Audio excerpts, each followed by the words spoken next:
never know where life will lead us or what may hinder us along the way. But while every day can feel like one big question mark, it doesn't have to. With the right insights, strategies, and solutions from Western and Southern Financial Group, together we can look ahead to leave the unknown behind. What's Pro Football Focus doing? Last week they had Brady. This week they got Brady. We're literally doing it differently from everybody else. As a matter of fact, moving forward from this point on, I will not make reference to PFF. Ready to get into it? Yeah. All right. We're going team by team. I would be very careful about slinging stuff. Am I going to get sued? We got legal on this? I like football season, and all the things that go with it.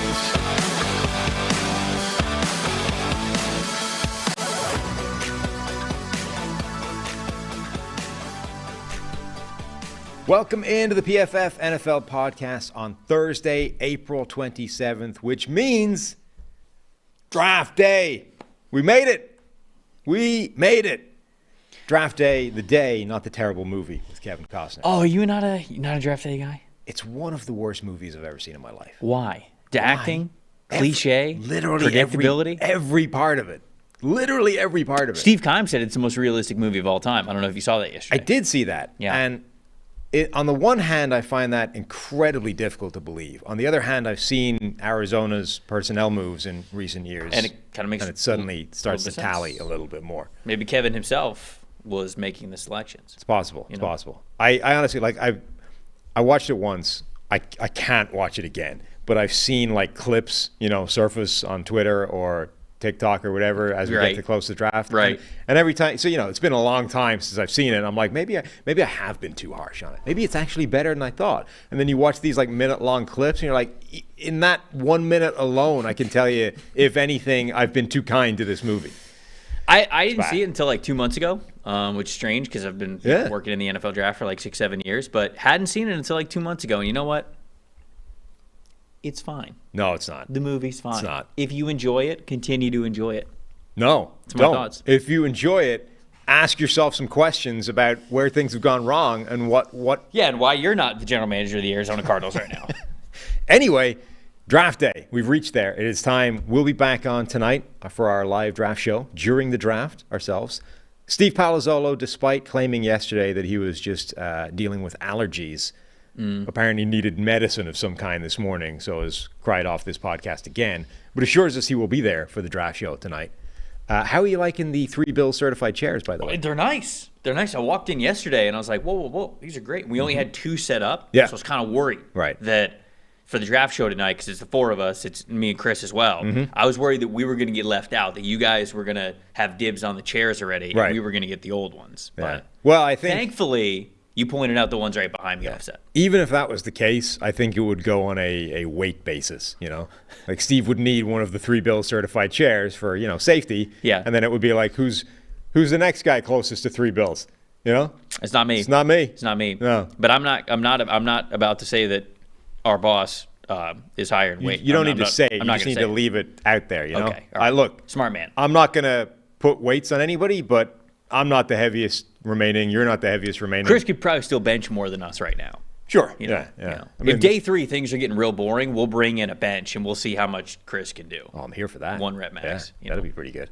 I like it. He was telling us a while ago that he the last time he ran a 40, he almost like ripped his hamstring off the bone. Wait, hold on though. When's the last time? It's quite a way ago from the sound. Okay. Like his kids were kids as opposed to, like media personalities and people running companies and stuff. Like, so it sounds like it was a while. I was hoping it was like 2 years ago. No. It seems like it was quite some time in the past. All right. So today's show, we'll hit a little bit on. There's a couple of little bits of news, as we get. Some of it is featured in your mock draft, but the real thing here is this is a predictive mock draft, which does not tend to surface on PFF's ecosystem very often. We're big fans of the, what we would do mock drafts because, we evaluate players differently. We come with more data driven approach than other people. So we're an awful lot of like, look, we don't care what's going to happen. Here's what you should be doing. Here's the players you should be looking at. You've gone though. You're prognosticating. Nostradamus over there. Well, I think that it's that time of year, right? I think most of the mock drafts that I do throughout the draft cycle are a lot of, hey, this is how I see the prospects. This is how I've broken them down. These are my rankings with these guys. Here's how I would pick them in this order if the draft were to go this way, if I were to be controlling these teams. Because you're right, it's more fun to get our thoughts out there, right? But the week of the draft, people want to know who their team is taking. So instead, we kind of open up our ears a little bit more. We talk to a lot of people within the league, around the league, who might be covering teams a little bit closer than we do here from Cincinnati. And we try to figure it out. And we try to put together the pieces of the puzzle to get the final picture of what's going to be the draft. And so I got to tell you this, too. This is by far the most stressful thing that I do during the draft season. This last mock draft, because I told my editor, and I feel so bad. Shout out Ben, because he stayed up way later than he needed to for my mock draft last night. I think I told him that my mock draft was going to be done at 7. I didn't submit it until like 9:30. Like I thought I was close, and I was like, yeah, it'll be done within the next 20 minutes. It was another 2.5 hours because I stared at it and I just tinkered with it the whole time. But I do feel pretty good about where we landed and how this mock draft is in terms of what I think is going to happen. Excellent. We're going to get into it. But first, the PFF NFL podcast is sponsored by the great people at Western and Southern Financial Group. Their plaque is on the wall for good reason. Those guys make everything happen. While you focus on your roster moves and Trevor's draft, Western and Southern helps advance your money moves. Buying your first home, planning to start a family, wondering how to make your money grow. Western and Southern's playbook of life insurance, investment, and retirement solutions helps you rest assured on game day. Team up to understand needs and address goals with a game plan built just for you. Get started at westernsouthern.com/PFF. westernsouthern.com/PFF. All right, Trev, let's do it.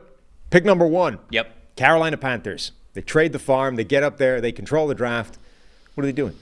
They're taking Bryce Young, and it should have been Bryce all along. Here's what I think happened. I think that Carolina was comfortable enough with what they knew about Bryce to make the trade from number 9 to number 1. Right. I think that is where they started with this. But then I don't necessarily think they were lying, saying, okay, now we're going to put a lot more resources into the other big 3 quarterbacks to see if they would be worth it to go up to number 1.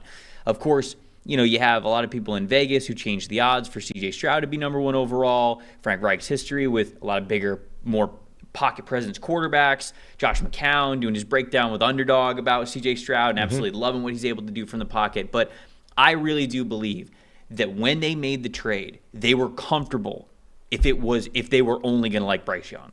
Then they opened it up to do more research, and they land back on Bryce Young still. And to me, that's the right selection in this draft. They need a quarterback. Bryce is the best one to choose from. I got him going number 1. Yeah, I buy into all that. I think it's true that they were not locked in on a pick when they traded up to number 1. They wanted control.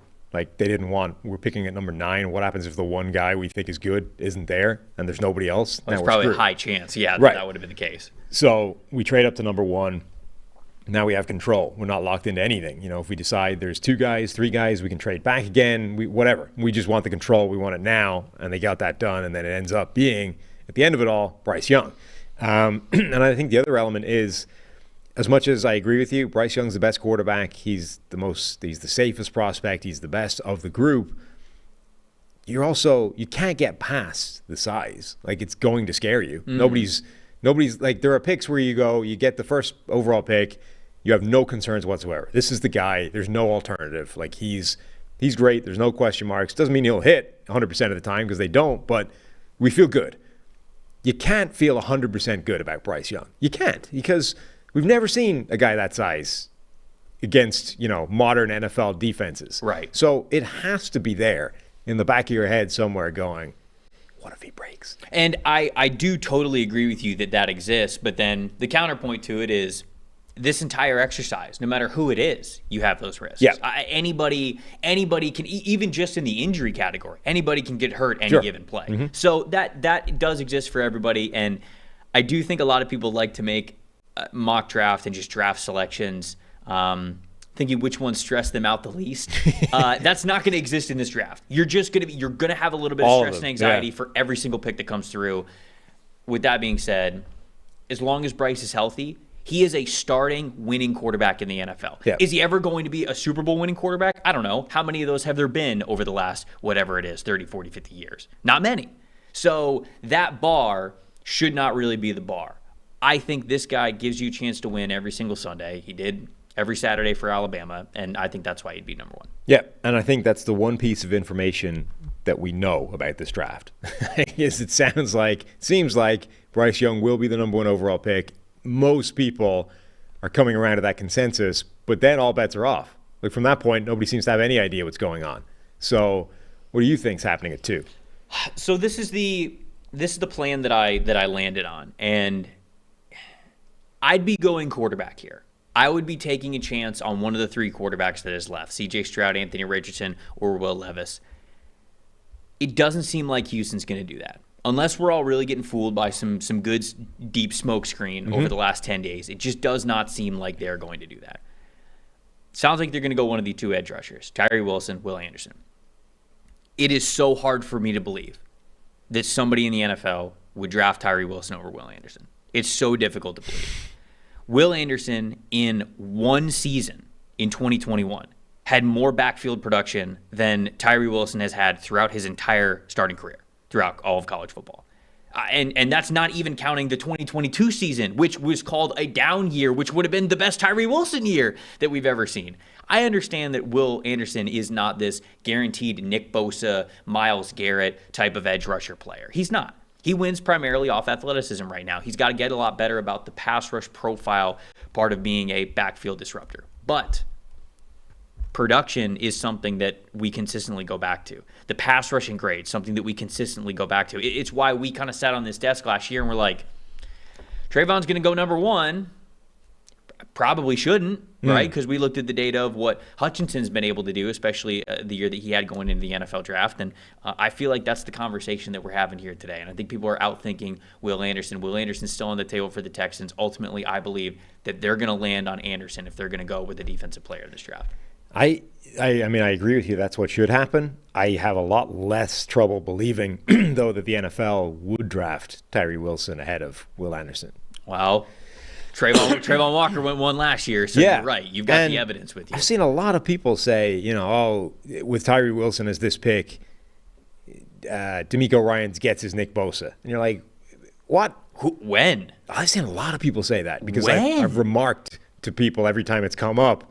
I mean, he could be, but why would we think that based off current evidence? Tyree Wilson, and I don't mean this to say, I don't, every time I have to talk about Tyree Wilson, it always sounds like I'm almost like rooting for him to fail. I'm not in any way, shape, or form. Like, I think he's a good football player. I just think we've gone totally off the rails. Like, gets his Nick Bosa. Tyree Wilson, in his final best year of college, was not as good as freshman year Nick Bosa. Yes. Like, those are the kind of sentences. Or critically, even so, I went and looked at. I pulled up a spreadsheet of the top 2 edge rushers that have been taken each given year for like the last 10 years or whatever it is, right? So obviously that brings in the Nick Bosas, the Joey Bosas, like the true like blue chip guys. But critically, even the ones that missed, that became just like serviceable NFL players or not good ones. Each one of those guys had like their best year with like a 90-plus PFF pass rushing grade. Right. Cleveland Farrell had a 90-plus pass rushing grade his final season, I think. I think it was his final season. But like each one of those guys, the ones that like haven't become elite players, they at least had 1 year where you go, all right, there it was. Right. It took a while to get there, but we got there. Yeah. Tyree Wilson's best year hasn't cleared 80, I think, as a pass rushing grade. No. And even Anderson's didn't get to 90. Now, you can maybe argue that his would have got there if Alabama had sort of turned him loose the way Ohio State turns loose, when they get an elite edge rusher. But he didn't hit that height, and Tyree Wilson never got near it. So, if that's – and then you've got the one like giant outlying glare of Trayvon Walker, who never got above like 67 or something. But – Even those, like every guy that's been taken at the top or high in the draft, the first couple of pass rushers, has had at least 1 year where they've been outstanding, except Trayvon Walker, who had, maybe the greatest athletic profile we've ever seen. Right. Wilson has neither of those things. Right. He's never had the 1 year. And a foot injury. Yeah, and a foot injury, so we don't know what his athletic profile is. But even, like, we joke about Steve's model all the time, but like if you give Tyree Wilson Trayvon Walker's athletic profile, which I think we can agree it won't be, like somewhere it will be missing a piece because everybody else has, right? If you gave him Trayvon Walker's athletic profile and married it to his production, it still doesn't put him in that like high end, definitely going to be a good player mix. That's worrying. We haven't seen it. So ultimately, like I said, I'd be taking quarterback here, but I'm predicting that it's going to be Will Anderson in the end. And I think we'll get to this later in the mock. I think that Houston's going to use that number 12 overall pick to try to have their cake and eat it too, get a really good defensive player, and then also believe that one of the quarterbacks that they like is going to fall a little bit, get aggressive from number 12, perhaps move up back into the top 10 to go get that guy. And you see them sticking. Have you done trades in this mock? I didn't do trades, but I do see that's why I because also just letting people know out there, I submit this mock to a mock draft accuracy competition. So it's like you got to get in the game. Right. And so it's like I don't really want to predict trades because it can only hurt your accuracy. The option the chance of you hitting on that is a lot less than you at least just staying and having them take a certain player at that spot. So I have the Texans staying at 12, but I could see them trading up with the Bears if they want to move back from 9, from the Atlanta Falcons, who I really think are probably trying to move back from number 8. Like those are 2 spots that I think are hot spots for Houston to move back up from 12. All right, number 3, Arizona. This is where it starts to get interesting because all of a sudden we're getting a lot of buzz about the pick that you've gone with. Yeah, it almost doesn't matter here. Now it matters because you want to get the player. You want to get the player you're going to hit on. That part matters. But Arizona's roster is one of the worst in the NFL. You can pick Tyree Wilson if you think he's going to be good. You can pick Paris Johnson Jr., who I have here for them, if you think he's going to be good. You can pick basically any player in the trenches or shoot, Devon Witherspoon. They don't have any good players on that roster, really, especially with Kyler Murray being hurt and DeAndre Hopkins wanting out. There's not a lot to hang your hat on with that Cardinals roster. No good players is probably harsh. I shouldn't have said that, but it is one of the worst rosters in the NFL. This team as a whole had a 65.7 overall blocking grade last year. That was 30th in the NFL. If they are in any way still in on Kyler Murray after signing him to that big contract, knowing that he is coming off of injury that he suffered this past season, you got to make the offensive line a hell of a lot better as a whole for when he returns and when he is fully healthy. Because he'll be about midway through that big contract once he finally gets back. If you figure, okay, not this coming year, but then next year he'll be fully healthy and we'll get a full year out of him. Offensive line's got to be a lot better by the time you get to that point. The odds for Paris Johnson Jr. to go number 3 overall have really increased over the last week. Yeah. And I think that we're locking in on him being offensive tackle 1 in this class, and I think it starts potentially right here at number 3. And there were reports that Kyler Murray really liked him, right? That he's been lobbying for the Cardinals. Kyler Murray doesn't want to get hit when he comes back, so I don't blame him. This is, I think, by far the highest I've seen the offensive tackle start. And it sounds like this is getting closer to being a popular pick now. It's also kind of funny because all of a sudden it's like the best 3 players maybe on the Cardinals offensive line would all be left tackles. So maybe we just create an entire offensive line of left tackles and see how that works. No measurable deficiencies. It's true. Yeah. Nowhere to be found. You got like a 6'6" center. Long arms. What was his name? Ryan Cook, the guy the Vikings had years ago, who started off like 6'6"? Yeah, he was like a college left tackle or something, and they were like, no, he projects inside his center for reasons that never made it sense. Well, it's like Joe Tippmann from Wisconsin. Everybody's like, oh, look at him. He's like a supersized center. I was like, do you want that? Because he's going to snap the ball, and one of his major problems is he loses leverage immediately because he just sits up after he snaps the ball, and I think he's 6'6". Ryan Cook, out of New Mexico, was a 6'6", 325-pound center who I'm pretty sure played tackle in college, and then they decided he was going to play center. Joe Tippmann, 6'6", 313 pounds, 80 3/8 inch wingspan. He also, I think he played tackle. Joe Tippmann played tackle in high school, and he might have played tackle at the beginning of his Wisconsin career. But it's funny that they ended up at center. Okay, so there's our first 3 picks out of the way. Bryce Young, Will Anderson, Paris Johnson Jr., the offensive tackle starting. Number 4, Indianapolis. I got him taking C.J. Stroud. something that really stood out to me, and this is kind of a coin flip, right? They're going to go to quarterback, but which quarterback is You're not buying the Levis hype to Indy. It's not that I'm not buying it. I certainly think that could be an option. I landed on CJ because I think continually throughout the process, Chris Ballard specifically has used the word accuracy when he talks about quarterbacks that he covets. When it comes to accuracy, I think that Stroud has that fundamental baseline. He's got that confidence from the pocket. He's that true pocket passer. They've got a lot of weapons around him, so you're hoping the offensive line's going to be a lot better than it was the previous season. You've got the good running game to lean on. You've got some big and fast receivers that you're building in that receiver room. So I believe that they could envision themselves plopping C.J. Stroud in, and year one, perhaps competing for that division. Because I know Jacksonville's going to be up there as well, but the Titans, I think, are going to be a major step back again. I don't think the Texans are going to be ready to compete, but I think even after a disappointing last year with the Colts, I think that they believe if they get a guy who they could plop in right away and start right away, they could have a division title and make the playoffs as Stroud.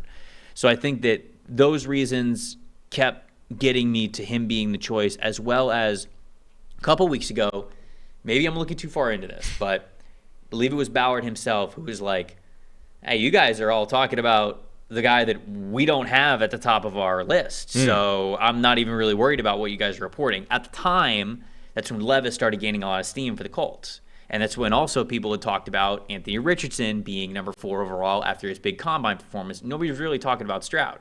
Now, at the time, Stroud was also projected to go number 1 overall. Right. So he wasn't really there available for them at number 4. But when he said that, I'm like, okay, is he being cheeky? And he's like, oh, we're talking about Bryce, and Bryce has no chance of being there at number 4. So I'm just kind of like playing with the media a little bit here. Or was there a little bit of truth to it, and C.J. Stroud's actually the guy that they want? Maybe it's Stroud. So or there was truth to it that, the buzz was Stroud, and they don't have Stroud anywhere.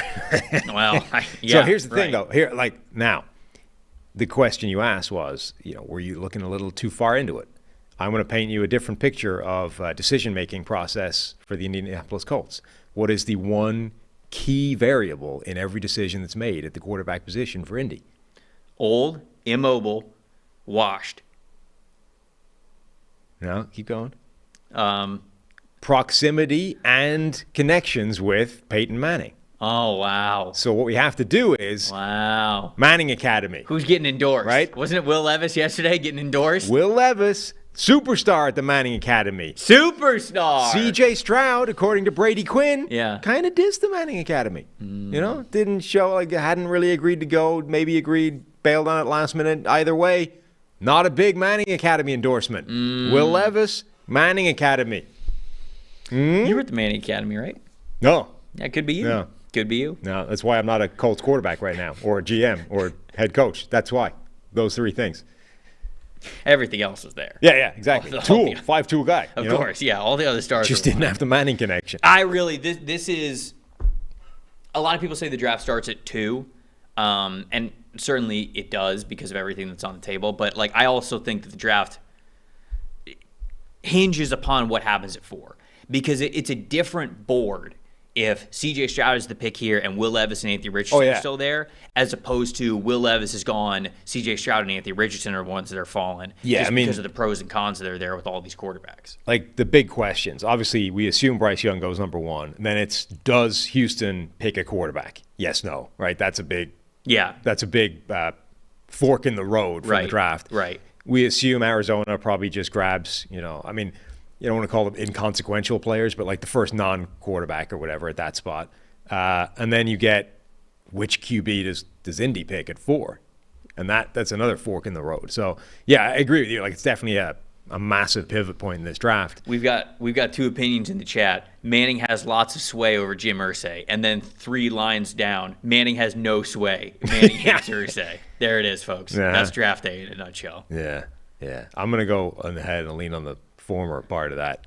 I don't think that. No, it doesn't fit my narrative, so I'm going to go with I think it's Scott. I think that Scotty. Peyton Manning could essentially, if the way you get a presidential endorsement, if Peyton Manning walked up and go, this guy has my vote. Yeah. And it doesn't matter who it is. If it was Stetson Bennett, they draft him at 4 overall. I hope not. All right. Sure hope not. Seattle Seahawks, number 5. I have him going Jalen Carter. A lot of people think that Anthony Richardson could be a selection here at number 5. Mm-hmm. I say no. I get that it's still a possibility because Seattle is hoping that they don't pick this high again, right? Even if you don't love this quarterback class, next year's, if you think that it's going to be better, you're hoping that you're not selecting this high if you're Seattle. You hope you're playing a lot better. Geno Smith's contract, we've talked about it. It's a 3-year deal, but it's really just a 1-year deal, and then it gets a lot more flexible. If you draft a quarterback this year, he doesn't have to play. Maybe you move on from Geno, but maybe you don't move on from Geno. I think that's the thing. Like, people are dismissing Geno too much. Geno was one of the best quarterbacks in the NFL this past season. He was one of our highest graded guys. He had one of the highest big-time throws, I believe. Wasn't it? He was right behind Josh Allen, I think, for most big-time throws this year. And so, like, I mean, what if Geno plays really well? And you could say that you could trade the quarterback if that's the case, and that's probably a best-case scenario for you because then you just got 2 quarterbacks that you really like. But I do ultimately believe that they are still a team that would take a chance on guys who may be a little bit questionable off the field because they've done it before. I know they got burned with Malik McDowell, and people point to that and they say, okay, well, they're probably going to stay away from it then. I don't know, man. If it checks out with Jalen Carter, this is still a team and an organization that believes heavily in themselves and their culture to get the most out of a guy like that. And everybody you talk to goes, on the field, best player in the draft. Yeah. And I think for Seattle to get that player at number 5, they would do that. The Seattle pick at 5, the Detroit pick at 6 are really interesting because obviously they're both kind of bonus selections. You know, they're the picks they got via trade. They're not their own one. And consequently, they're also picks that put both teams way higher in the draft than they should be in normal circumstances. So I think for each team, and neither one of those teams has like the guy at quarterback, right? You've got Jared Goff, who's been up and down and good for the Lions, but it's not like anybody's 100% sold on Goff being a superstar. Or Geno Smith, who played really well last year. We don't really know what that's going to look like going forward. So, like, neither one has, you know, Joe Burrow locked up. So the temptation for both those teams at 5 or 6 to be in the quarterback market, I think, has got to be there, right? Because neither one of them expects to be there next year. Neither one of those teams expects to be picking in the top 10 a year from now. They shouldn't be there now, but they are because they have the extra first-round pick. So depending on the quarterback available, I think each of those teams, Seattle and Detroit, has to be tempted by one of those QBs. And in particular, Richardson, I think, who's like the project guy. Who's like, look, we don't need a quarterback now. It's an ideal scenario. But we have the ability to take one, to have him sit, to develop. And if we hit the payoff, it's a jackpot we're not capable of getting to otherwise. Right. No, I agree. The Carter thing, I think, is a very common pick for Seattle. Fascinatingly, though, like Seahawks sort of media appears to be divided right down the middle of the line between like 100% convinced it will be the pick and like convinced they would never take Carter. Like he's off the board, essentially. They'd never grab him. Like there's no middle ground of, well, maybe. It's like yes or hard no. Well, that's kind of Jalen Carter, right? Because that's why a lot of these teams bring him in. If Jalen Carter's on the board for you at all, he's going to be one of the top 3 prospects in this class. For a lot of people, he's probably going to be number 1. If the character off the field stuff checks out with Carter, there's no risk anywhere else. Right. He's unbelievable. Like because when I say character, I think that you could even rope into some of the conditioning concerns. Why didn't he play more snaps? Why didn't he look more ready for the pro day? Like all this stuff. I'm talking about all that. If all of that checks out for you, this guy's probably the number 1 talent on your big board. So that's why it's like those are really the only 2 options. Yeah. Either he's no question about it going to be the top player on their board by the time they get to number 5, or he's not going to be on the board at all because he didn't pass their off the field test. So I could see that being the case. Okay, what are Detroit doing at number 6? It's Will Anderson or Devon Witherspoon to me. I suppose there's a reality that exists where Will Anderson goes 2, Devon Witherspoon goes 3, and then you go, okay, well, what are the Lions going to do at 6? Because it's just those are the 2 players that we've locked into them the whole time. Maybe at that point they go quarterback, but I think that they'd probably look at Christian Gonzalez, maybe Tyree Wilson at that point at number 6. So I have them going with Devon Witherspoon. If Witherspoon makes to 6, the only player who I think is above him on their big board is going to be Will Anderson. I think, realistically. Yeah. I don't think, from everything that I've heard from people that cover the Lions, I don't think that they're in on Jalen Carter. I think they're one of those teams that's like, nope, we'll let somebody else take him. And with Spoon there, he's just the type of player that they would want, especially with Jeff Okudah now out the door. Yeah. You get Witherspoon in there, and he's a plug-and-play guy for you. Definitely a perfect fit for that defense, perfect fit the way he plays, attitude-wise. I do think it's interesting, like the moves they made in free agency, I think, mean they don't need to make this pick. Like before free agency, this was still a popular pick, but it was more like they desperately need a corner, and he's the top corner, therefore Devin Witherspoon at number 6 makes sense. Now, they don't desperately need it anymore, even with trading away Jeffrey Okudah, so I don't know that they need to force it. But I don't think this is a force, though. This is like a culture fit more than anything else. Right, but it does come down. It gives them the freedom, I think, to essentially say, what do we think of Anthony Richardson? Like, do we believe that this guy? I haven't heard a lot of that. Yeah, but that I think I agree with you that kind of has to be the only conversation they can be having at this point. Like, if we're not taking Witherspoon, it's because we love Richardson and think that next year he can be amazing. Right. And if it's not that, if we don't buy into Richardson, like where else would you go with this pick? Yeah. Basically just, like I said, it's Anderson, Witherspoon, probably 1-2. Maybe you throw the quarterback question in there.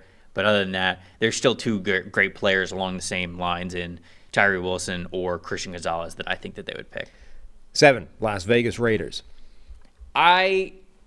So in this scenario, we have both Will Levis and Anthony Richardson still on the board. Yep. I think Las Vegas is done with quarterback.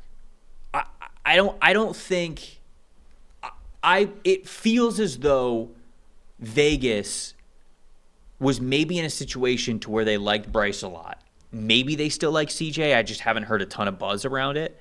But I almost think they're just in this place now where they go, we're comfortable with Jimmy G.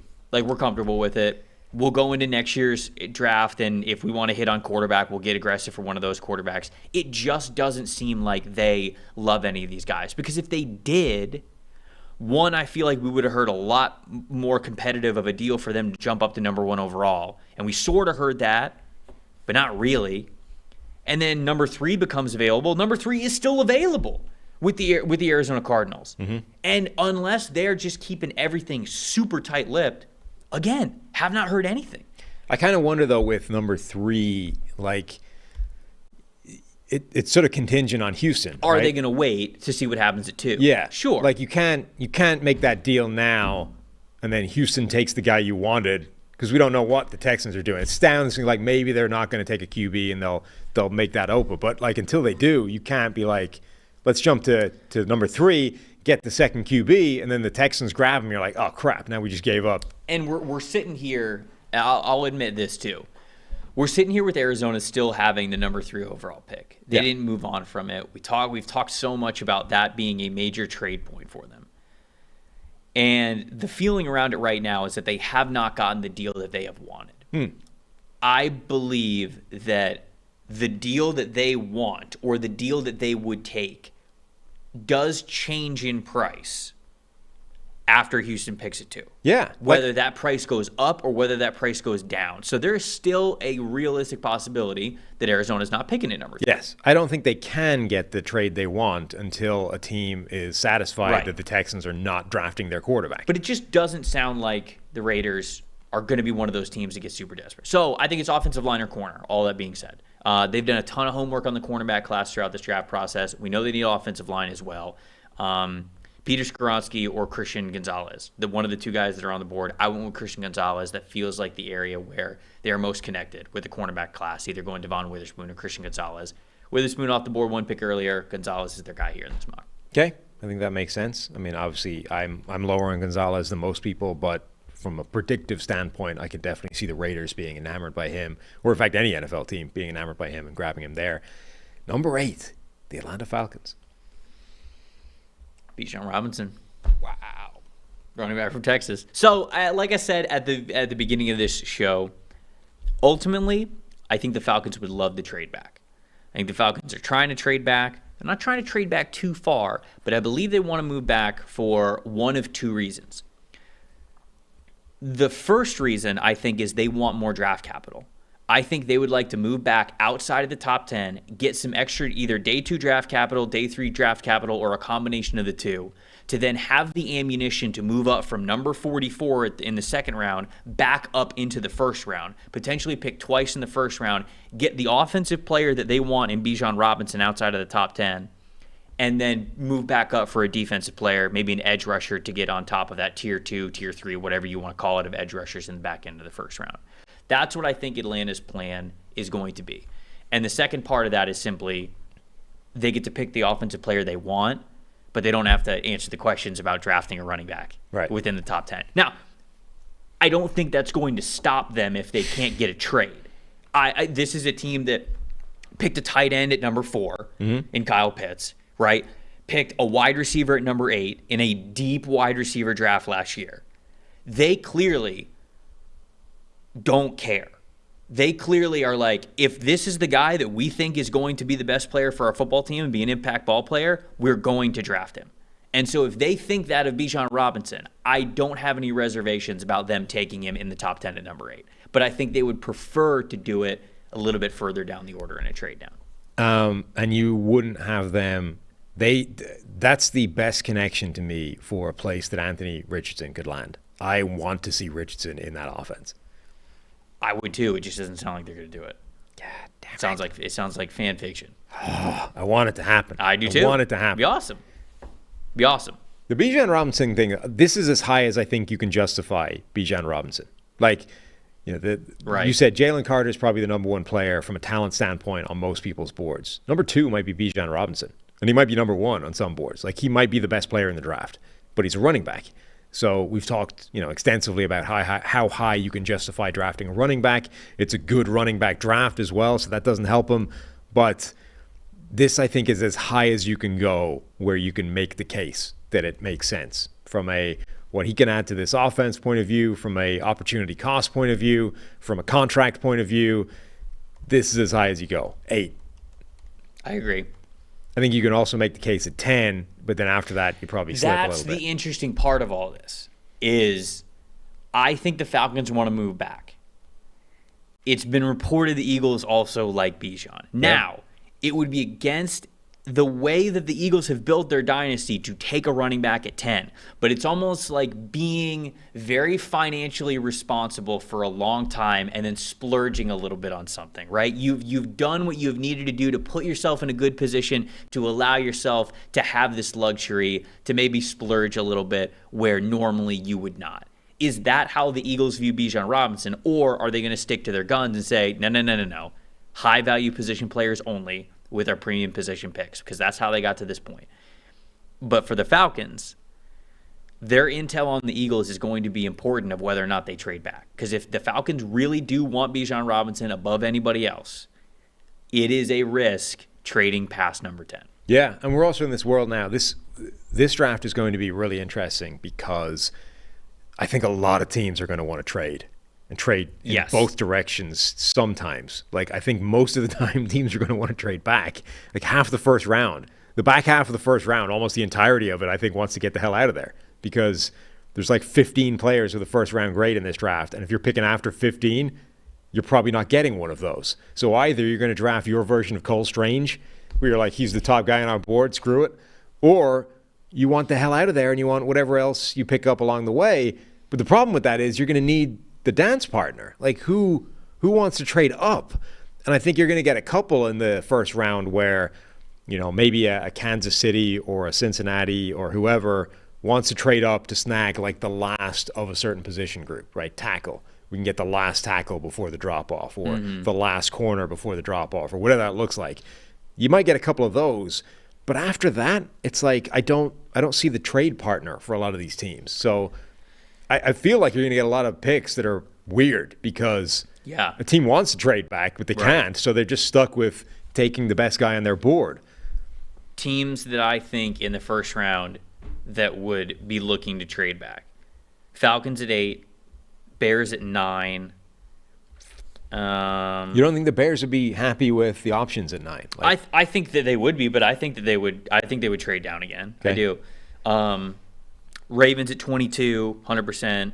Minnesota Vikings at 23. There was 2 teams that only have 5 picks in the draft right now. Yeah. I've also heard Buffalo Bills are a team that could be a big-time trade-down candidate. Teams that I think would be aggressive to look to trade up, Kansas City Chiefs at 31, the Saints at 29, the Steelers at 17, and the Patriots at 14, the Texans at 12. And I guess the Tennessee Titans as well. You got to throw the Tennessee Titans in there at 11. Those are the teams that I think are going to be aggressive, and I think those are the teams that would trade back. Don't overlook the possibility of Jerry Jones deciding to trade up as well. Oh, Cowboys could be on there as well. That's true. They're always in there. Okay, Chicago, number 9. Where do they go? If Tyree Wilson makes it down here, and Paris Johnson Jr. is off the board, I feel like Tyree Wilson's going to be the pick for him. It's got to be something along the trenches, offensive tackle or edge rusher. I know they've been doing work on Nolan Smith. I'd pick Nolan Smith above Tyree Wilson, but Chicago and size thresholds has been a big talking point throughout this offseason, right? It's a big reason why I didn't have Peter Skoronski going number 9. I think Peter Skoronski would be perfect for the Chicago Bears, but there's been too much pushback from people who cover the team a little bit closer than I do that are like, yeah, he's just small. I don't know if they're going to pick him. What if he's a guard for them? Well, that's the thing, too. Are you going to pick a guard at 9? I don't know, because they have Tevin Jenkins. Do they believe that Tevin Jenkins is already their tackle guard convert? Because if that's the case, you're going to get 2 of those guys, and you still got a hole at right tackle. So Skoronski and Nolan Smith on the board for the Bears, but I think they ultimately pass on him just because of size. If Paris Johnson Jr. was here, I think that they'd certainly be into that. Maybe Darnell Wright could be somebody at number 9, but I've only really heard that buzz from sports books. I haven't really heard that from anybody else. Right. He's just, I think, the Vegas favorite right now to go number 9. And I ultimately landed on Tyree because if he makes it to 9, I think that he could be the Bears' choice. Mm-hmm. Yeah.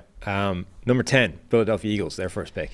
Nolan Smith said himself that the 2 teams that have done the most work on him, that he has been in contact with the most, are the Chicago Bears and the Philadelphia Eagles. And I think the Eagles are, again, just like the Bears, a team that would consider Peter Skoronski and Nolan Smith, but I think a little bit more seriously with both of those players. Ultimately, I landed on Nolan. I think when you look at, again, positional value of how the Eagles have drafted, you could say, look at Skoronski. He could step in at guard right away. He could play next to Jason Kelce and Landon Dickerson, and that offensive line could just be as solid as it was last year with Skoronski stepping right in.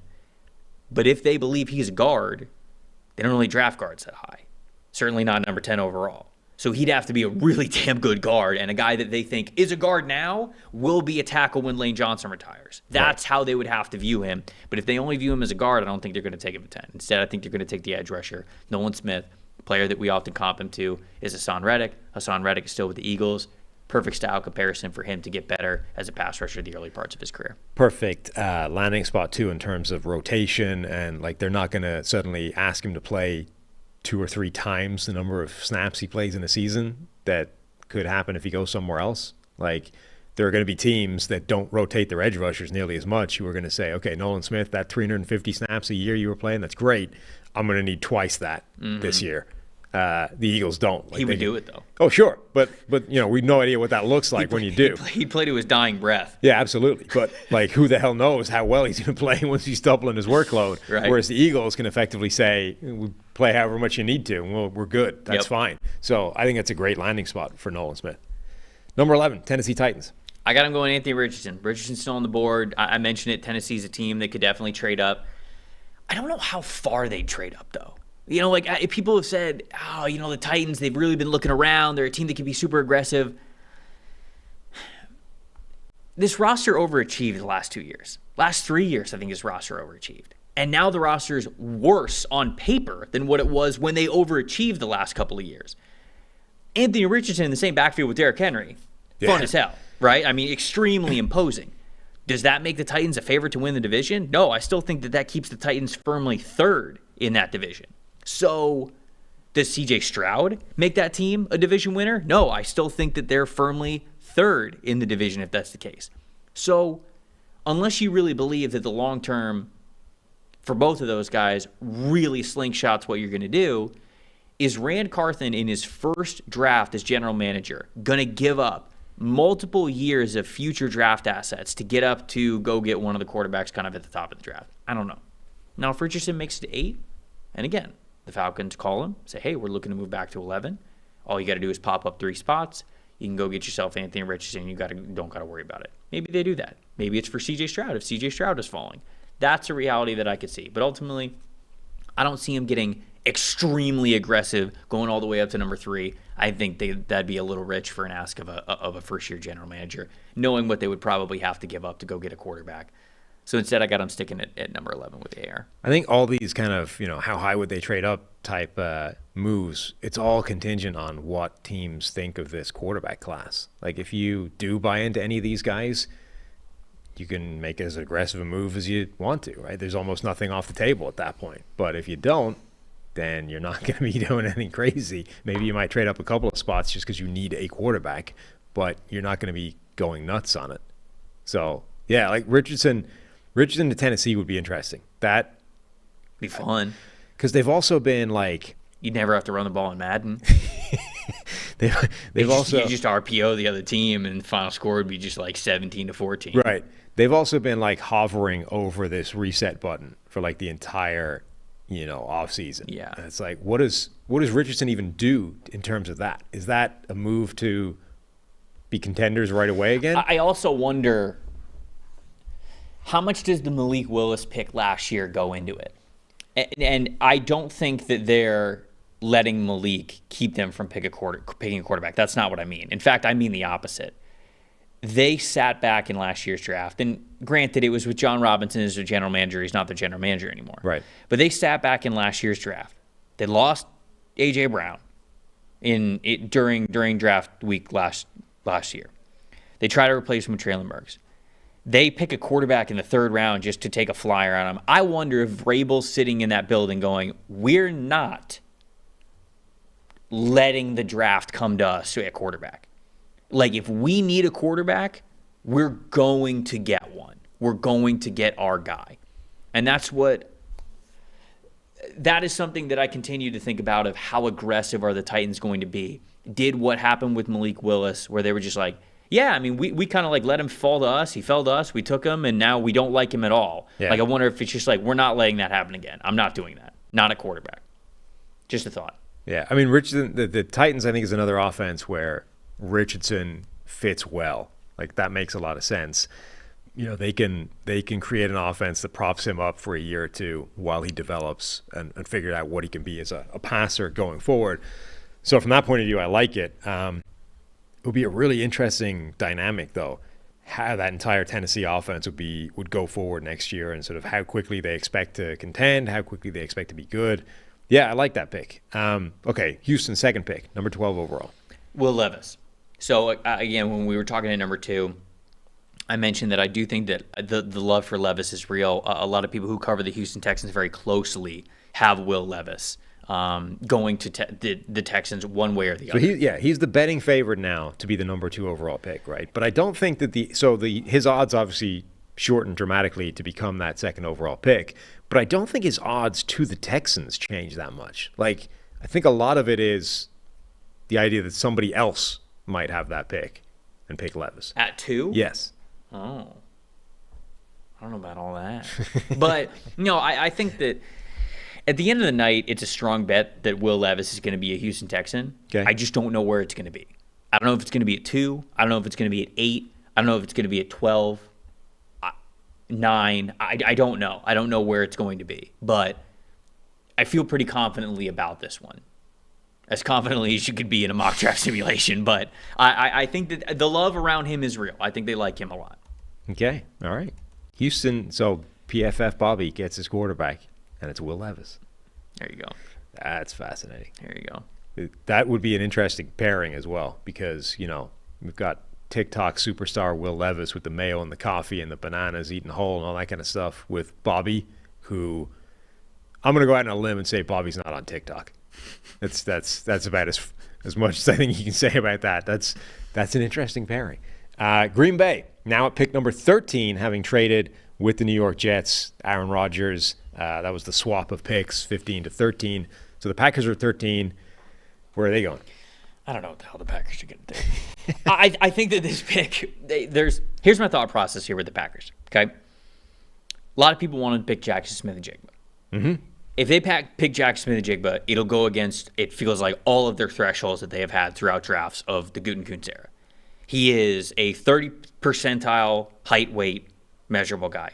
He's I think, 9th percentile arm length, or something around 10 percentile arm length kind of a guy.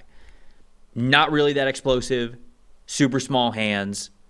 He's quick, but he's not fast in a straight line. He's not like a vertical threat guy. Mm-hmm. That describes in no way a Green Bay Packer first-round draft pick, especially in the top 15.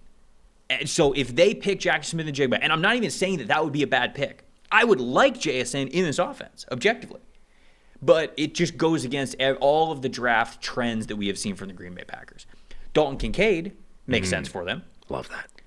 Big receiver, tight end. They need a tight end. Okay, he gives you the size profile. He gives you the athletic profile. I think he would hit all their thresholds. Here's my thing about that. They just made the Aaron Rodgers trade happen.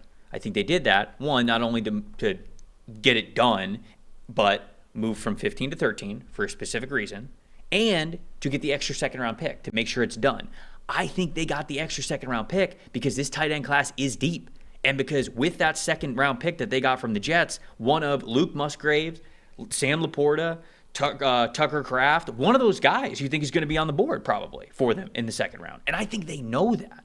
So I don't think they believe that they have to pick a tight end at 13 as much as I would, again, objectively like it from a football standpoint. Okay. Instead, I think it comes down to one of two positions, edge rusher or offensive tackle. There's basically two players that I think are going to fit their profile that they would like. Darnell Wright, the offensive tackle from Tennessee, Myles Murphy, the edge rusher from Clemson. I landed on Myles Murphy. You convinced me of Darnell Wright. Maybe you could convince me of Lucas Van Ness, but I just think it's going to be edge rusher or offensive tackle. That's the way the Packers have operated. I mean, Myles Murphy feels like to them like just running back the Rashawn Gary pick. Like he's right. That's the comp, like a guy that's got all the physical tools in the world. And Gary is good now. Yeah. Never really put it together in college. Always sort of threatened to, had more hype maybe than production. And then they take him reasonably high. It's going to take a little bit of time, but then he really goes off. Like, and Rashawn Gary is amazing right now. Like that's the pathway that Myles Murphy needs to tread in the NFL. So for Green Bay to basically run it back again a couple of years later makes a lot of sense. I would agree. All right. Pick number 14, New England Patriots. Trying to get in the mind of general manager and draft decision maker Bill Belichick is very difficult. Yeah.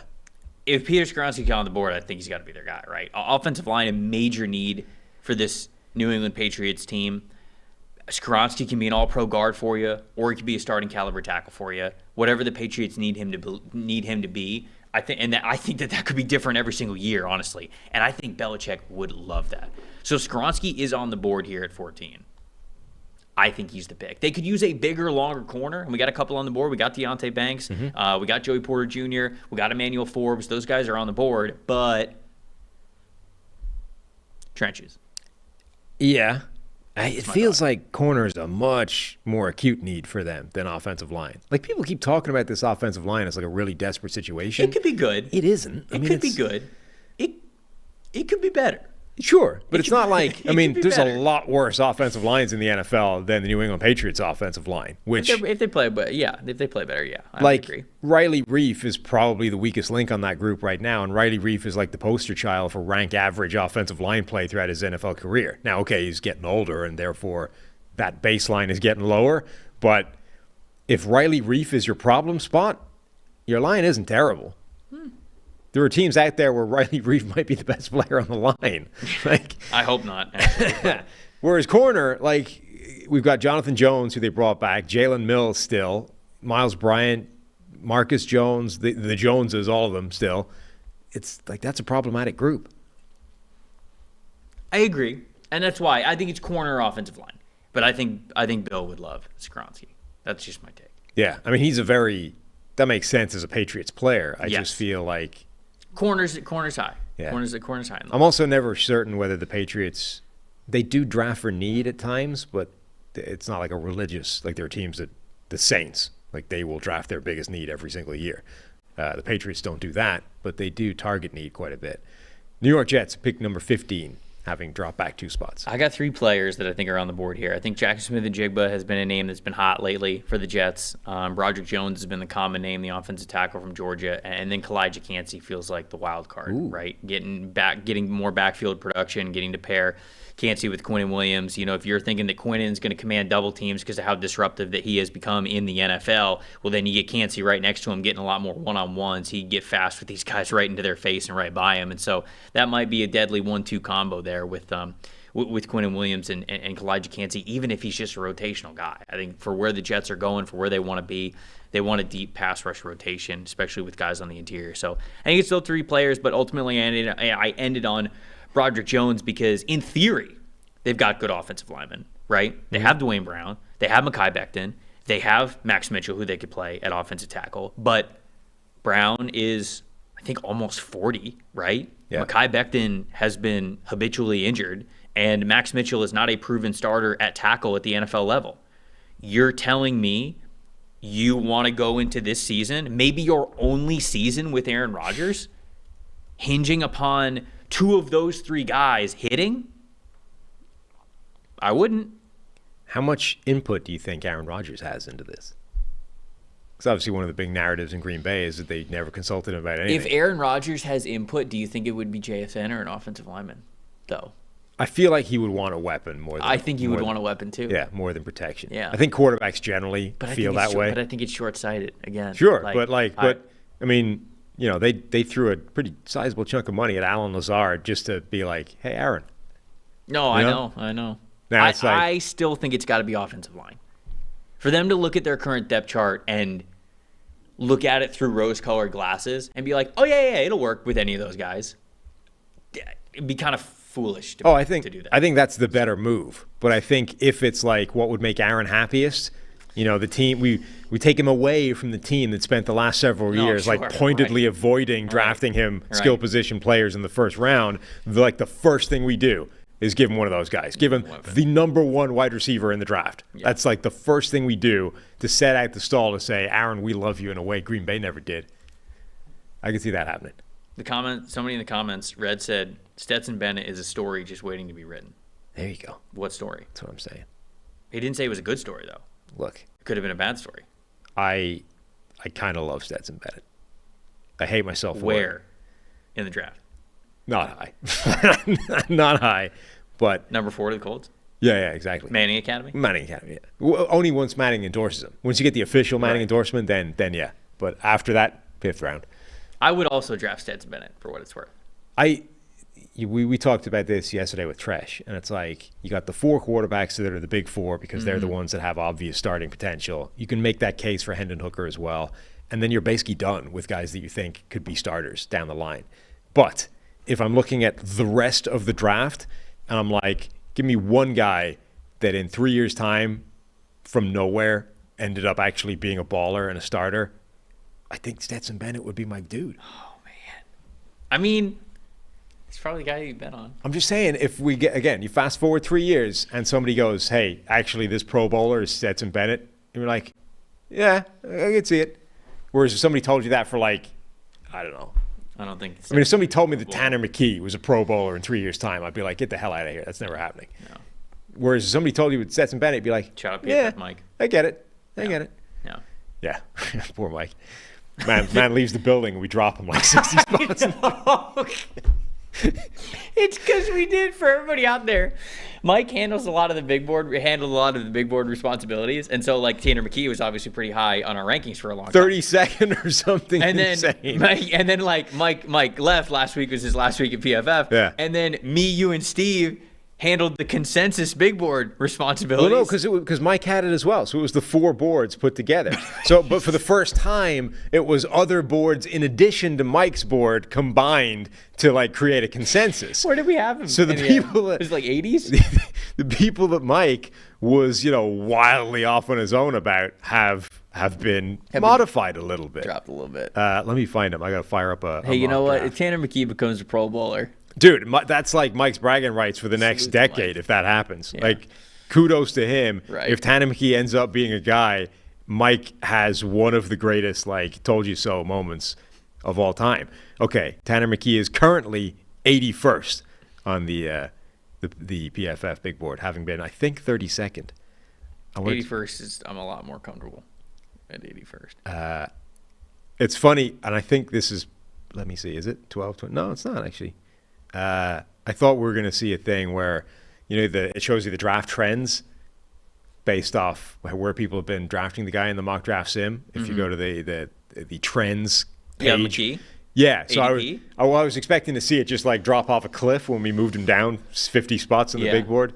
It moves down, but it turns out the people were already drafting him quite low. They were ignoring Mike's ranking. Like I said, if he's a Pro Bowler, Mike can victory lap. Absolutely. This very desk. Anyway, that's a long way around to saying Stetson Bennett's a baller and people should draft him. Yeah, that's how we got there, actually. Broderick Jones, 15 to the New York Jets. Number 16, Washington Commanders. I'm going to go Lucas Van Ness, the edge rusher from Iowa. I do think there is going to be a ripple effect for the Commanders not picking up Chase Young's fifth-year option. Now, I'm not sure that means that there's going to be an immediate trade of him. Some people talk about him as a potential trade piece for this weekend when the draft begins, but I don't know about all that. However, even if he doesn't get traded, they've already invested a lot of money in their defensive line with John Allen and Deron Payne. So they're tied to a lot of their interior defensive line guys.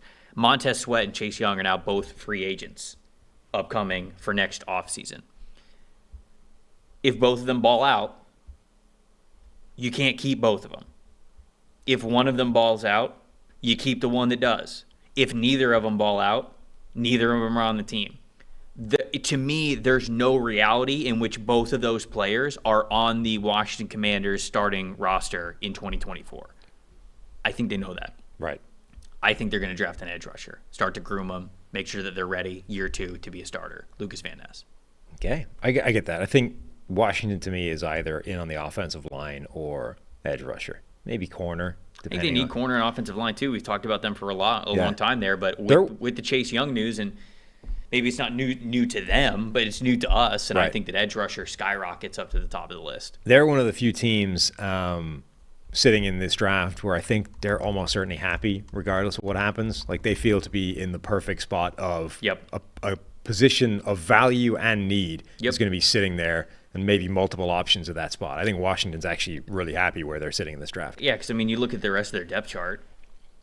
James Williams-Smith, F.A. Obata, Casey Toohill, Will King-Bradley.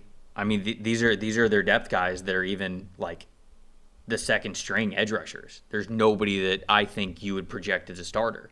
So I think they're going to go edge rusher, especially if Van Ness is available. Yep. Pittsburgh, number 17. This is one of those teams that I mentioned being aggressive. I think it's going to be for an offensive lineman. I think they'd love to get themselves Paris Johnson Jr., but I don't believe the slide is going to happen long enough for them to be able to trade up to get him. I don't think they're going to be able to get from 17 to 3. I think realistically they'd get from 17 maybe to 9, maybe to 8, but that's a big trade there. Instead, I think they could stay at 17 and still get a good offensive tackle. And here I got them going Darnell Wright, the offensive tackle from Tennessee. Who's the guy you think they would be targeting if they're getting aggressive and trading up? Paris Johnson. Because that's who I think. I've heard talk that they would be going after Jalen Carter. I mean, again, teams that have the culture for you to be a little less worried about Jalen Carter, Steelers are very high on the list. Yeah. So if they like him a lot, sure, if he starts. But again, if Carter's floor is 5 and 6, Steelers aren't going to be able to get him. You're only trading up for Carter if he gets probably outside of the top 10. Probably. Unless, 5 or 6, that spot we talked about where, the luxury sort of bonus pick, if Seattle or Detroit instead decides to parlay that into a trade down. Like, hey, we shouldn't be here anyway. Let's pick up extra draft capital and grab a guy in the mid-teens. And what the hell? Like, it's all bonus, it's all house money. I haven't seen many mocks suggest that either of those teams would trade back, but they would be interesting trade back candidates, given they're not supposed to be there in the first place. Indeed. Pick number 18, Detroit. Second pick. I got Kalijah Kancey. Dude, love that. I don't know where they're going to go here. I really don't. I think there's a handful of directions. I think the tight end should be on the table, even though fans are like, why would you trade Hawkinson if you were going to draft the tight end? Well, it's because you don't want to pay Hawkinson, right? And maybe they didn't think Hockenson was a fit. Right. They might think Darnell Washington's a fit. They might think that Dalton Kincaid's a fit. Mm-hmm. Plus, Michael Mayer, same thing. If you draft one of those tight ends, you've got them on a rookie deal with a fifth-year option, and they get to be a part of your offense right now. And then when the wide receivers who were suspended come back, guess what? They still get to be a part of your offense. It's not like one takes away from the other. Right. So it just seems like Lions fans, whenever we put tight ends here, they don't like it because of the Hockenson deal. They're like, why would you trade away a tight end just to get a tight end? Well, it's because you don't want to pay him. Well, people do that all the time. Right. I mean, teams do that all the time. Yeah. And I think that sometimes it's smart, especially for a guy who was commanding a lot of money. So I still think that that's on the table. I think Brian Branch could also be on the table here, although doubling up on corner, I don't know about that. That's what kind of swayed me away from this. And instead, I went with Elijah Cansey, which is somebody who I think Dan Campbell's going to love the fire that this guy plays with, how much confidence he plays with as a 280 player, and what his backfield production was at Pittsburgh.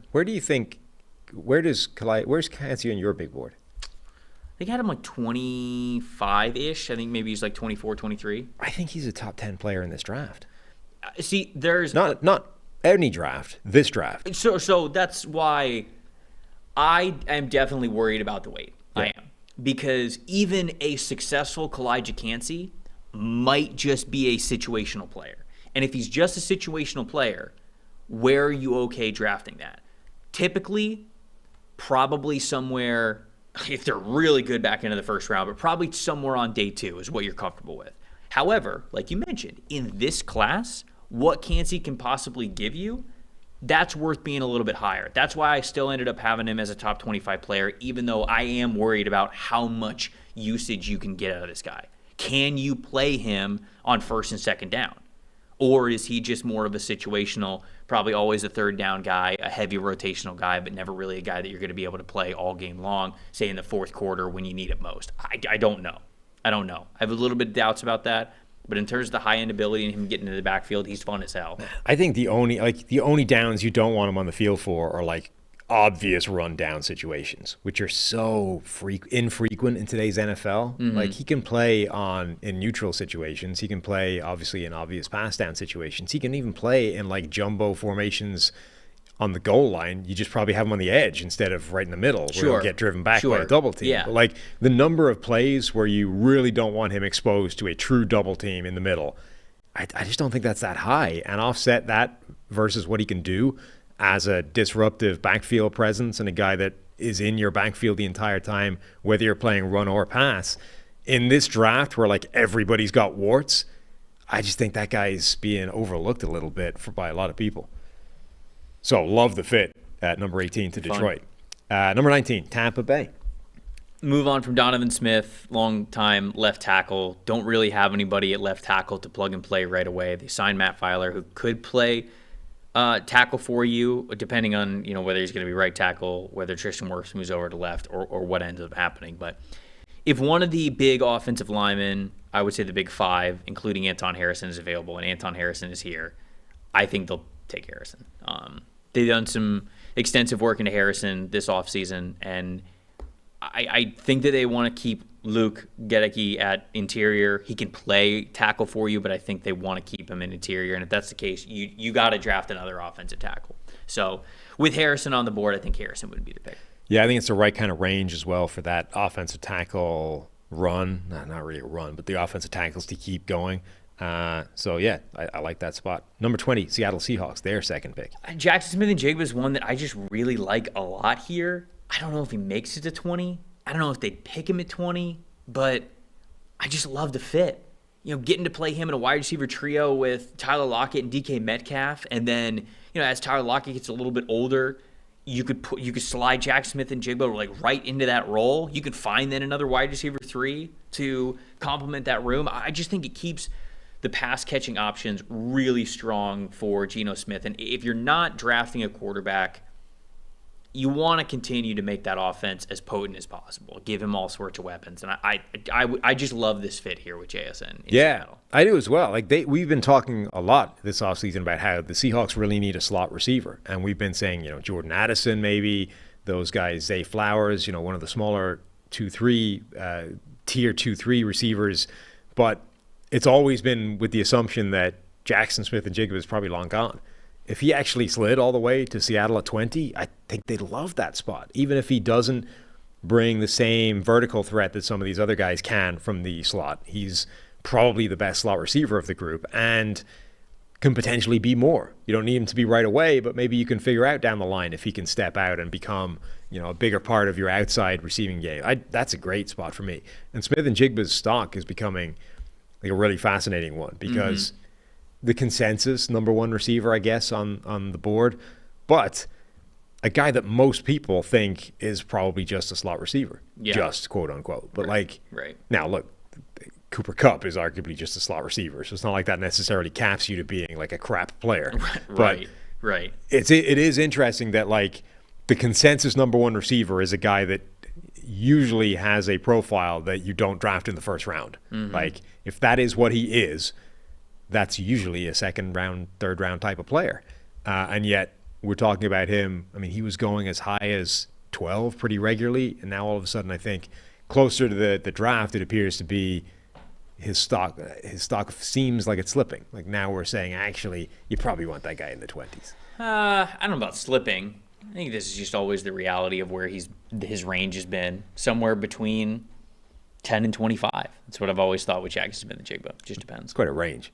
Well, I think there's a range for a lot of these players in the draft, right? But this might just be the circle that you do pre-draft where like everybody's stock goes around up and down that ends up where it was supposed to be anyway. But it feels to me like the hype around him was hot a while ago, and we were talking about maybe he'd go in the top 10 or certainly 12 to Houston once they get their quarterback at 2. Now it's more you're seeing a lot of these types of picks where the first number in his pick is a 2. Like he's being picked in the 20s somewhere. That feels like I think you're right that like that was always the range, but feels like we're leaning more towards the latter half of that range than the first half now. Los Angeles Chargers, number 21. So this is, again, a predictive mock draft. This is what I think could happen. When I look at the Chargers situation, people want to get more speed on that team. And I think people often try to force speed on that team at wide receiver because that's what they're like, hey, they need more speed at wide receiver. They need to stretch the field. They need to get more dynamic. Zay Flowers, okay, well, he's not really that traditional, like, deep speed type of a field stretcher player, like take the top off a defense, although he can attack deep. He's not that, like, that's not his role. We've seen some mock drafts try to force Jalen Hyatt in this spot. I think he's way rich for Jalen Hyatt. I really do. Marvin Mims, kind of the same way, another good vertical wide receiver, but you're not taking those guys at number 21. Instead, I looked in a different direction. They have maybe a potential issue with Austin Eckler. Austin Eckler demanded a trade, wants a new contract, wants more guaranteed money. And when that news came out, we, along with everybody else, said, man, Austin Eckler does so much for that team. You can't just replace him with anybody. He's one of those backs that is so versatile for that team that it's hard to just say like, oh yeah, you'll replace him with another running back. It's not really just another running back that you would be able to replace Austin Eckler with because of his usage. Jahmyr Gibbs from Alabama checks a lot of those boxes that I just mentioned. He's one of the most electric playmakers in the draft. He increases the team speed. He makes you a lot more dynamic on offense. He had the highest rushing grade for Alabama last year. He also had the highest receiving grade for Alabama last year. He can take the workload, or at least the style of workload that Austin Eckler has had for this team, and maybe they can move on from Austin Eckler and get something for him in a trade during this draft. So instead of trying to force a wide receiver pick, which they brought back all their wide receivers this year. We wondered if they were going to move on from Keenan Allen, or are you going to move on for this guy? They brought all their guys back. So instead of drafting another wide receiver that you're going to try to force to get on the field instead of the guys that you already brought back, you can instead alleviate a contract issue, get more dynamic, get more electric, and get a fantastic playmaker, add more speed to the team by drafting Jahmyr Gibbs. Yeah. So I got Gibbs. I think that makes sense. I haven't seen that too much. I think I'm the only one that has Jahmyr Gibbs to the Chargers. Yeah, maybe. But I love it so much, I'm doing it. They were getting Bijan a lot when this was the range. They're not going to pick high enough for Bijan. Right. And if you're trading up for Bijan, that's where you lose me. Yeah. So instead, you can stay, and everybody's been saying what over the last week, Sam? Jahmyr Gibbs going in the first round. Jahmyr Gibbs is going higher than you think. All right, fine.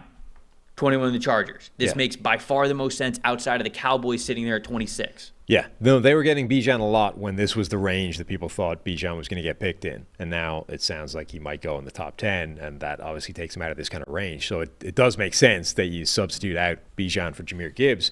A lot of people have Gibbs as running back number 1. Like, that's more common than I feel like it should be, given what Bijan is. It should be. Yeah.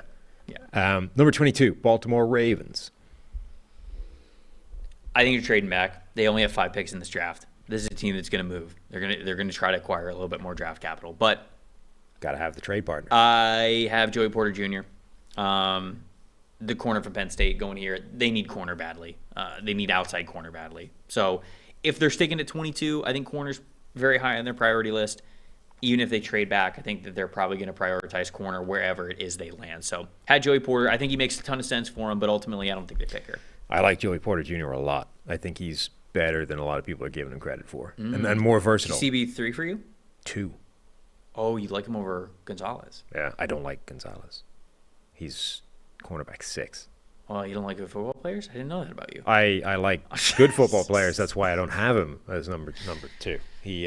He's a good athlete. He's not a good football player right now. Oh, man. I don't know about all that. I mean, he's never allowed a passer rating to his coverage lower than like 75, which is like Witherspoon this year was 25. Okay, Witherspoon was sick. Yeah, but like this Mekhi Blackman from USC, his was like 40. Like the number needs to be a lot lower than 75 for you to be getting like the good end of this kind of thing. He's an incredible athlete.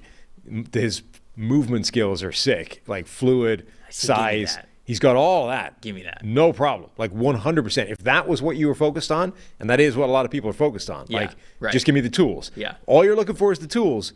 Gonzalez is your number 1 cornerback this draft. It's not even a conversation. I don't think Deonte Banks is the only other guy who's in the conversation. Well, also like. Yeah, he's 3, I think, for me, 4. He's 3 for me. He's ahead of Gonzalez anyway. But if that's all you're interested in, like those are 1, 2, Gonzalez and Deonte Banks. But if you're actually like, okay, but then what happens? Like when he's on the field, what does it look like? He can stick with receivers, but he's late reading the play. He's bad at the catch point. He doesn't tackle very well. Like there's a lot of things he's not good at and that are quite important in playing cornerback. The other interesting point I thought for him was Haley English, who used to be an R&D intern, I think, at PFF and now writes for Purple Insider. She did an article or like a research study looking at corners that have improved their coverage grade from college to the NFL. Mm-hmm. Number 1, there's a very low number of them. And when they do, it's a small improvement, right? So Gonzalez, to get from where he was in college to like the place people are projecting him to be in the NFL as number 1 corner would need a big jump. And that doesn't tend to happen. I'm just saying, buyer beware. All right. It's the only point I would make. All right. But the flip side of that is I like Joey Porter a lot. Sure. So, right. Like this pick. Yeah. Number 23, Minnesota Vikings, Hendon Hooker. Yeah, I wanted to have Hendon Hooker going in round 1. The Vikings do make sense for Hooker, especially given the fact that they have Kirk Cousins entrenched there, but maybe not for the super long term. So you figure Hendon's probably going to miss most of next year anyways, given the injury. And people are like, oh, he's 25 years old. He's going to be 26 by the time he's a first-year starter. Maybe he'll be 27, 28. Folks, it doesn't matter. Quarterbacks can play until they're 38. Like, Hendon Hooker could not start until he's 28. And he could still play 10 years in the NFL if he's really good.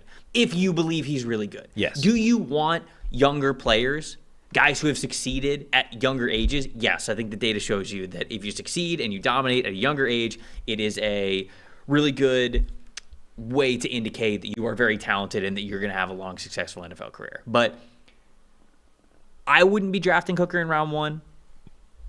It seems like the NFL is a lot higher on him than I am. So this is an accuracy mock. You got to remember that. Yep. And I think there's a lot of buzz for him back end of round 1. Yeah, the age thing to me, I mean, the age is irrelevant in terms of, oh, he's already like X years into his NFL career. That shouldn't be a thing anymore. Like with, as you say, the age quarterbacks are able to play to minimum, you're getting 10 years out of them, which is all, that's a jackpot hit if you get a 10-year quarterback.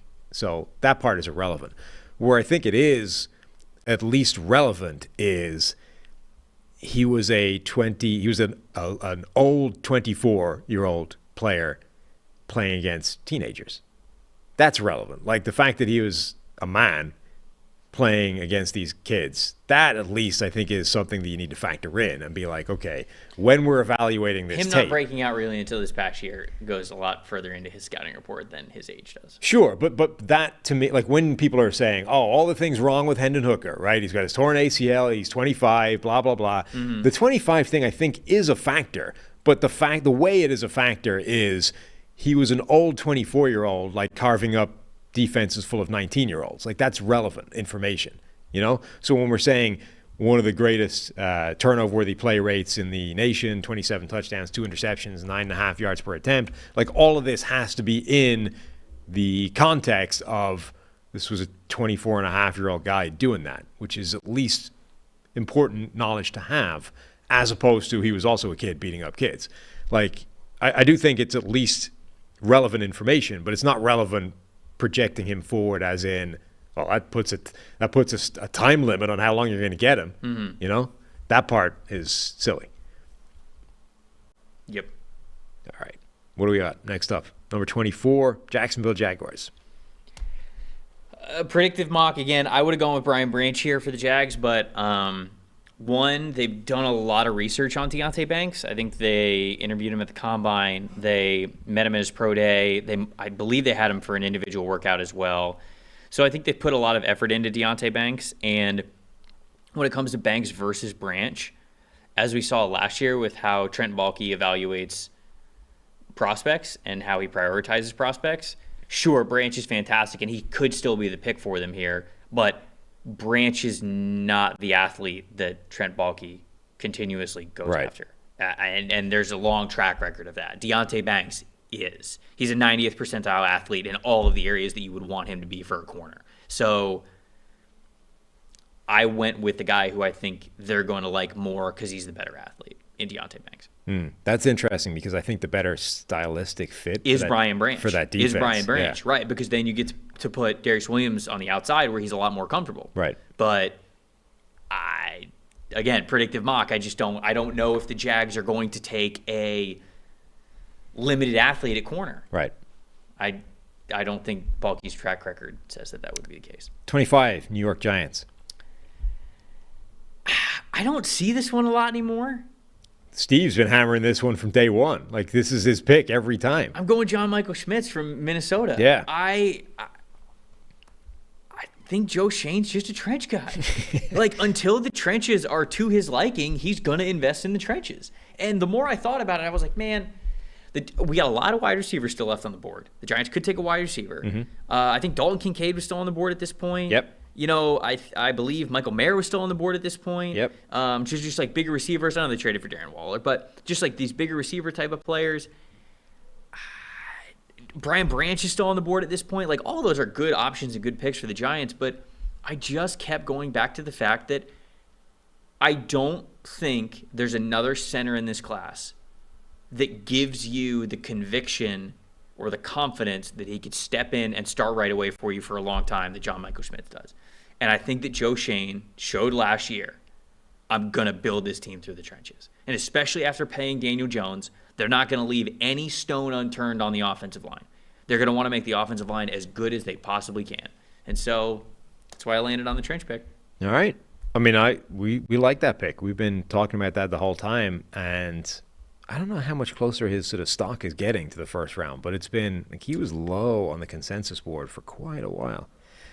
Where is he now? I got to scroll past the first page. It's never a good sign. More likely that he's a second-round pick? 39 on Arif Hassan's consensus board. So he's getting there, I think. I think that's moving in the right direction for him. All right. Pick number 26, Dallas. Too easy. Both running backs off the board. I think this is tight end Michael Mayer. He just feels like a Cowboy type of pick. I think Dalton Kincaid could also be the pick here, but I think they're going to look tight end. I think it's going to be one of those four players, right? I'd be kind of shocked if it wasn't. They could go defensive line, but I don't know what defensive lineman would entice them away from those four players. That'd be John Robinson, Jahmyr Gibbs, Michael Mayer, and Dalton Kincaid. It's going to be one of those guys, and it might not even be at 26. They might trade up for the one that they really, really want if one of those guys is still on the board, maybe in the late teens. So ultimately, I had the Cowboys sticking at 26, and I had them taking Mayer. Mayer is he got comped to Jason Witten by the late Michael Renner. He's not dead. Wait, that does. Wow. Wow. I like that comp. Like, I think stylistically that makes a lot of sense. It does, yeah. Now, it turns out Witten is a lot bigger than Mayer turned out to be, but he's the same size as Mayer was supposed to be. Does that make sense? What did we think Mayer was? Well, then, Mayer came in like 10 pounds later or under what he was listed as. What did he come in at, 250? Like 246 or something. So Notre Dame had Mayer listed at 265. Yeah, which is exactly, I think, what Witten is. What did Mayer? Don't quote me on this, but I think he played close to 260. Mayer? I think he lost a bunch of weight for the combine. Yeah. Which I don't think is a smart thing for him. He came in at 249 at the combine. Yeah, so he's down 15 pounds over what he was listed as. Right. That's a lot. Right. And it didn't feel like that helped him in any way. Could be worse. Like, he ran a 4.7 still at that speed. Tuli Pelotu, who was listed on USC's site at like 295. Right. And he's like 270. Yeah. But it's like that's not the same player. That's not even the same player. Right. But like the selling point. They can't play the same position at 295 to 270. Like, the selling point on Mayer was the size. It's like, you got this guy's huge, you know? Yeah, you might have like a great speedy move tight end, but this dude can make plays at 265. And it's like, all of a sudden he's only 249? Yeah, that wouldn't have been that big. It's not as, it's not as fancy. I'm fine with it. I think he was shorter than he was listed as well. Well, maybe that. It's a bad measurement day. Schools lie on height all the time. Bad measurement day from Michael Mayer. Anyway, my point being, when you thought he was 265, he was Jason Witten 2.0. Now that he's only 249, who knows? But it does make a lot of sense for Dallas to just recreate, one of their former great players. Mm-hmm. Number 27, Buffalo Bills. I don't think Buffalo picks here. I think Buffalo picks in the second round for the first time this draft weekend. I think the Los Angeles Rams are a team that has a lot of picks that are going to look up to get into the first round. They've been sitting back for a couple of years now with drafts, and I think that they're... Who would they be going for? I think that they're sick of that shit. Because that's the thing, right? Literally any O-lineman or defensive lineman that could help them out. If they want to trade all the way up for Matthew Bergeron's still on the board. There's some hints of him being a first-round pick. They could trade up and get him. There's a couple of teams that would need offensive line that are kind of coming up. Maybe like Osiris Torrance, Steve Avila, if they're big on those guys. Adetomiwa Adeboare, B.J. Ojolari, Will McDonald. Like, those are all players, I think, along the trenches that would be within their range of saying, like, hey, because the Rams have 1, 2, 3, 4, 5, 6, 7, 8, 9, 10, 11 picks right now. They have 2 third-rounders, 3 fifth-rounders, 3 sixth-rounders, and 2 seventh-rounders. So you got a ton of day 3 capital. They're going to try to package some stuff up and move, and actually pick in the first round this year. I really think that. And I think Buffalo is a good target team to do that because I think the Buffalo wants to move back. I think there's a ton of teams after pick like 20 that want to get out of the first round. Back. Right. But the problem with that is, like, who is a team in the second coming up for? And when you look at the guys like still on the board, I could see a team maybe trying to grab a Dalton Kincaid if they think he's like the best tight end in this draft by a distance, right? Which is reasonable. But trading up for a tight end is not exactly a shrewd position value type of move. So the Bills are still on the clock here. I gave them Zay Flowers. I just think Zay Flowers is a dynamic receiver that could really help them out as they're obviously making their playoff and Super Bowl push. But I also feel like they're very in on linebacker as well. Jack Campbell, Drew Sanders. I think those are 2 options for them. Potentially Brian Branch if he's still available by the time you get here. But I landed on Zay just to help out the offense. Oh, Cyrus Torrance as well. Could potentially be a pick for him, but that's where I landed. Cincinnati at 28. I went with cornerback Emmanuel Forbes because that's just what I've heard. Kincaid's still on the board, and maybe they would go with Dalton Kincaid, but I've heard so much Emmanuel Forbes buzz, and maybe I've only heard the Emmanuel Forbes buzz because Kincaid and Mayer are like off the board by the time we get to 28. So maybe I'm overthinking it here because Kincaid I do still have on the board, but you're losing a lot of ball production with both safeties gone, with Eli Apple gone. And I don't think they're in the worst shape, right? They still have good corners. They've still got Chidobe Awuzie. They still have Cam Taylor-Britt. They still have Mike Hilton. They still have Dax Hill. But I still think they need playmakers and guys who can make plays on the ball in that secondary, and nobody did it better than Emmanuel Forbes over the last couple of seasons. I'm definitely worried about him weighing 166. He's lower on my rankings, but the NFL seems to be a lot higher on him, and I think he's going to be a first-round pick tonight. Yeah, I think he might be. Cincinnati they need a right tackle. Like, La'el Collins tore all 3 ligaments in his knee. Not good. And wasn't playing particularly well before he did that. Not good. And the backup option is Hakeem Adeniji, which they've seen multiple times now is a problem. So if Cincinnati doesn't come out of the draft with a starting right tackle, they're in trouble there. Like, they need to find something in free agency, and there's not too much out there. So DeJuan Jones being available at this spot, I think, would be pretty tempting, particularly with Orlando Brown already there to show him how like a giant human plays. Sure. That I could see them. I'd struggle to see them passing on him, I think. But Forbes, it makes a lot of sense. Like, it's definitely a position of need for them. Number 29, New Orleans Saints. I think it's one of 2 players. I think it's Brian Brzee or Keon White. Those just feel like New Orleans Saints guys, right? These just uniquely built, good athlete type of players who can play anything from a 5 technique all the way to a nose 1, right? I don't know if you want Keon White playing a nose 1, but Brian Brzee can play all those different spots for you. I landed on Brian Brzee. If they stick at 29, I think that he's an option for them. I also think that New Orleans Saints are a team that is going to look to get aggressive because I feel like they're always looking to get aggressive. So a Brian Brzee is going to be well within their range. They lost Marcus Davenport, David Onyemata, Shai Tuttle from last year's defensive line. I think it's going to be something along the defensive line, and Brzee gives you the chance to fill some of those different holes. Yeah, the Keon White, I think there's some similarities there with Marcus Davenport when he was drafted. Like, this sort of just dominant freak athlete, doesn't have a ton in terms of refinement, and obviously they just lost Marcus Davenport, so replacing him with Keon White would definitely make sense as well. People have put Myles Murphy here a lot. Myles Murphy makes it 100%. Yeah, but I think Myles Murphy goes well before this. Number 30, Philadelphia's second pitch. I wanted to get Brian Branch in this first round. He's just too good of a football player in this class. Yeah. And so with me taking Nolan Smith at number 10 for the Eagles, you got a lot of offensive linemen on the board, sure, but you're going to be replacing safety snaps from Chauncey Gardner-Johnson, who's gone. You have Avonte Maddox, which is fine, but he's a smaller player and maybe not as reliable in the slot.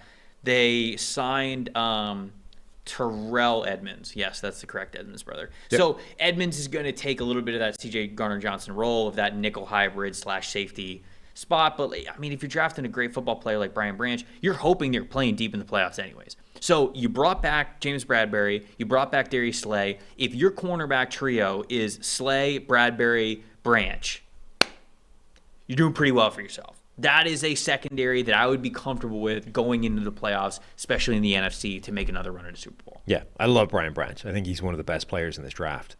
If he had a slightly better physical profile, measurables-wise, speed-wise, that kind of thing, he'd be a blue-chip guy, to be honest. So I love that pick. I think that makes sense. And, yeah, they can pass on an offensive lineman to take that at 30 if he's there. 31, Kansas City Chiefs. Final pick of the first round. I had to get Dalton Kincaid in here. And honestly, if Kincaid makes it to the Kansas City Chiefs at 31, this is hilarious. What are you going to do against this offense? If all of these pass catchers are healthy that they have, what are you going to do? Dalton Kincaid and Travis Kelce, to me, in the same offense, a lot of people would go, oh, that's redundant. It's unfair. It doesn't have to be redundant. It's the thing. One of them can play in line. One of them can be in the slot. One of them can be on the X. One of them can be in the in line. One of them they could be at X and on the slot at the same time. To think that Andy Reid wouldn't figure out how to maximize Travis Kelce and Dalton Kincaid to put incredible stress on the defense is silly. So if he makes it this far, he'd be a hilarious pick, but I fully admit that he's probably going a little bit earlier. And in reality, I think an edge rusher is pretty big for them. Yeah. Felix Anudike-Uzomah, B.J. Ojulari, Will McDonald, those are all guys that I could definitely see being picks for the Chiefs. You've also, there's nothing wrong with future-proofing the idea that Travis Kelce's age actually catches up to him at some point. Sure. He's 10 months younger than Gronk, who's been retired twice already, including for a year, since we last saw him. Right, so, good point. Yep. Okay, there's literally no sign of Travis Kelce slowing down, but it's going to happen at some point, right? So having a potential replacement on the roster who you think can come in and pick up a lot of that slack is a pretty important thing. Even if there's no sign of it right now, what if this is the year where all of a sudden Travis Kelce starts looking a bit old and declining? He's 33? Yeah. Right? Yeah. I know, great pick, Trev. 33, and October is his birthday, so he'll be 34 during the season. I mean, this is like he's old for a tight end. He just doesn't look it somehow. I mean, not to his face, behind his back. Sure, on this show. No, right, of course. The Kelseys are out there trashing PFF when they won. Like we can throw back every now and again. Do they hate PFF? Well, they had that. They brought up the. I think they were the people that brought up, pay for grades again. That thing that comes up every now and again. Oh. The Kelseys definitely had something about it. Yeah, if we're getting paid for grades, somebody needs to tell my bank account. That's what I'm saying.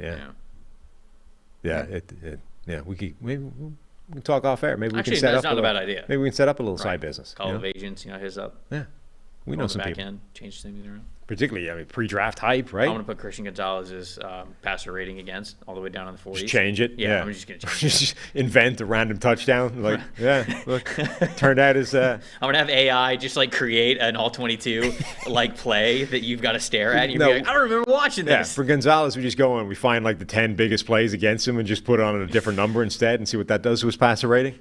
Look, all of a sudden, he's the number 1 player in the draft. There you go. Yeah. Going to the moon. Told you. All right, that's it. That's the end of this pre-draft, draft day, predictive mock draft. First real one of those we've done. We will be back later this evening. What time are we going live? 7:45. 7:45. Just under 8 hours.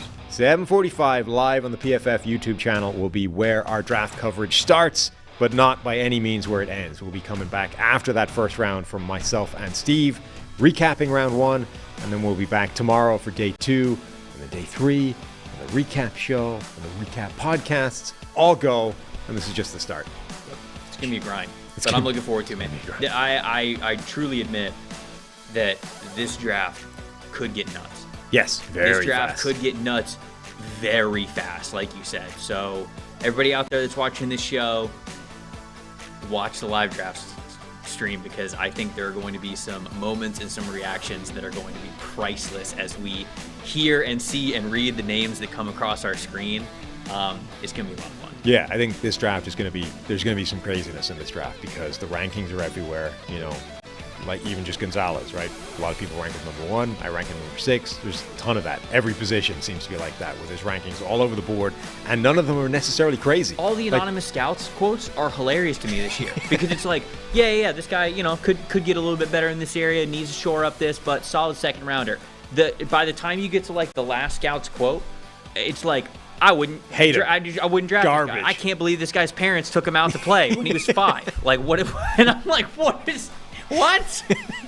So the anonymous scout quotes are good this year. My other favorite thing this year is every insider report you read is just texted with a GM, has no idea what's happening.